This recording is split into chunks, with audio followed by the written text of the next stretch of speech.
everybody, welcome back. Today I'm going to be talking about one of my newest toys, and it's quickly becoming one of my favorites. I'm talking about the BeastGrip Pro. I love this because it doubles as a handheld grip and professional tripod mount. Just by looking at it, you can tell a ton of thought went into this design. It's fully adjustable so it can be used with virtually any smartphone. This is a breath of fresh air for most, as usually everything's built with accommodating the iPhone in mind. There are plenty of cold shoe mounts for the addition of lights, microphones, basically anything you want. This also looks particularly badass on a tripod. It kinda makes it look like a legit cinema rig. It's better in my opinion because it's so light. You don't have to go out and buy an uber expensive tripod to be able to mount this thing. You can just use a lightweight travel tripod like mine. These are significantly cheaper than cinema tripods.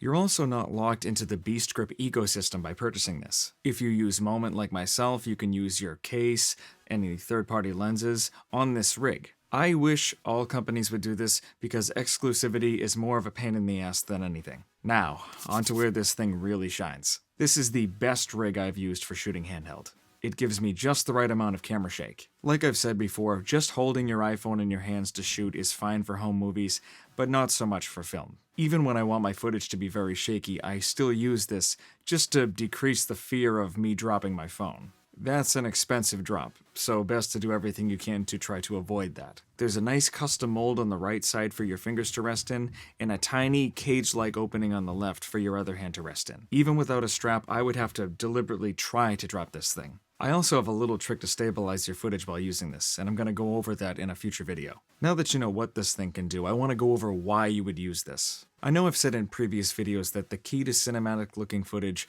is stabilization. The smoother the better in most cases. But that is not always the case. Sometimes you will want the look of raw, shaky footage. It looks a lot more human, imperfect, and not as robotic. Perfect. In this case, think of the camera as the viewer's eyes. It's your POV. You're being brought along on the ride. You are right in the middle of the action. It's like you're on a roller coaster. How often is your head perfectly still when you're on one of those? Never. If this technique is applied correctly, it doesn't entertain you. It captivates you. You experience it.